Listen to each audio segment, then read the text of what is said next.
Assalamualaikum warahmatullahi wabarakatuh.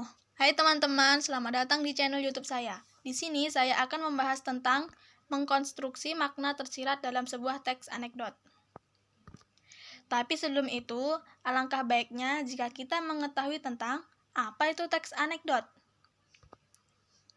Pengertian teks anekdot. Secara luas, anekdot bisa diklasifikasikan sebagai sesuatu yang menggelikan atau humor dan sesuatu yang jenaka atau witty. Menurut Kamus Besar Bahasa Indonesia atau KBBI, anekdot adalah cerita singkat yang menarik karena lucu dan mengesankan. Biasanya berkisar pada orang-orang penting dan berdasarkan kejadian yang sebenarnya. Dari kedua definisi tersebut, dapat disimpulkan bahwa anekdot adalah cerita singkat yang menarik karena lucu, menggelikan, jenaka, dan mengesankan.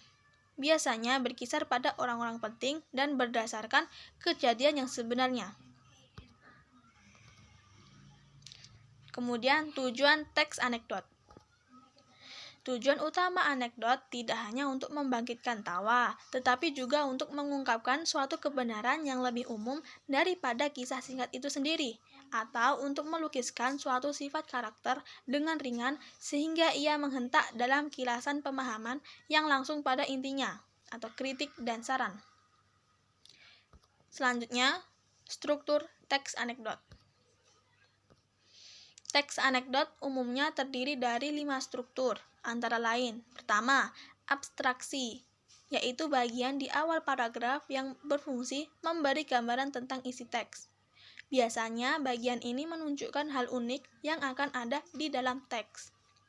Yang kedua, orientasi, adalah bagian yang menunjukkan awal kejadian cerita atau latar belakang bagaimana peristiwa terjadi. Biasanya penulis bercerita dengan detail di bagian ini.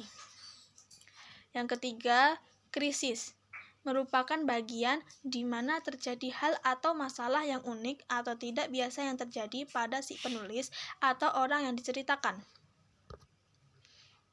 Yang keempat, reaksi, adalah bagian bagaimana cara penulis atau orang yang ditulis menyelesaikan masalah yang timbul di bagian krisis tadi.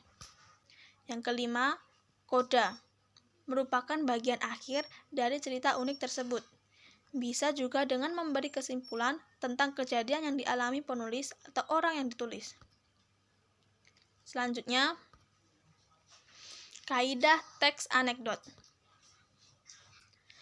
1. Memakai pertanyaan dengan keterampilan bahasa yang kreatif dan efektif atau retorik. Retorik di sini merupakan kalimat pertanyaan yang tidak membutuhkan jawaban.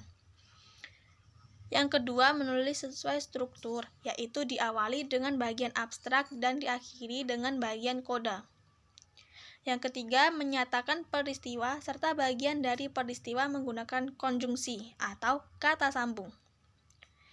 Yang keempat, memakai kata keterangan waktu lampau. Contohnya, saat itu, pada saat itu, dan kemarin. Kelima, memakai kata predikat atau kata kerja. Contohnya menulis, membaca, dan berjalan. Yang keenam, memakai kalimat yang berbau perintah. Contohnya, Pak, tolong bereskan pekerjaan itu. Atau, Pak, tolong jawab pertanyaan itu. Yang ketujuh, dibuat secara berurut dan kronologis.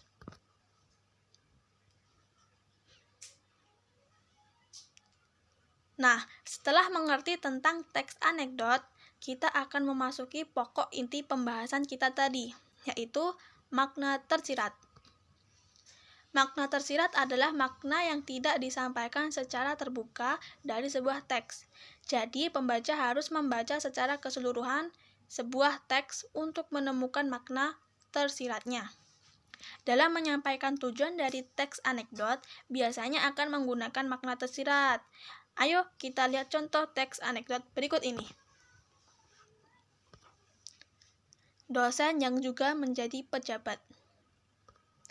Di kantin sebuah universitas, 2 orang mahasiswa bernama Udin dan Tono sedang berbincang-bincang.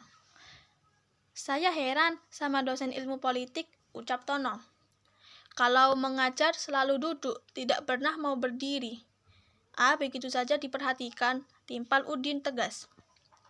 Tahu sebabnya enggak? Tanya Tono kepada Udin. Barangkali beliau capek atau kakinya tidak kuat berdiri, jawab Udin setak. Bukan itu, Din, kata Tono. Penyebabnya adalah karena beliau juga seorang pejabat. Loh, apa hubungannya? Tanya Udin keheranan. Akhirnya Tono berkata, ya, kalau dia berdiri, takut kursinya diduduki orang lain. Nah, apa sih makna tersirat dari cerita tersebut?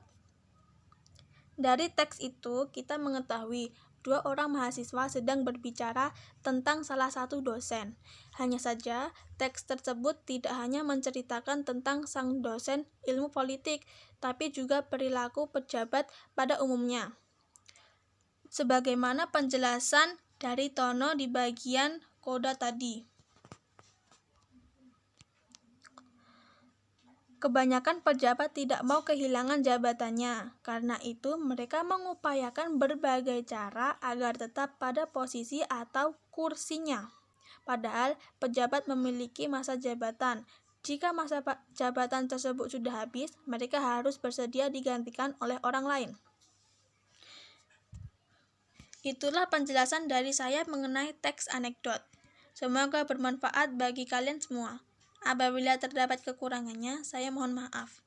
Wabillahi taufiq wal hidayah. Wassalamualaikum warahmatullahi wabarakatuh.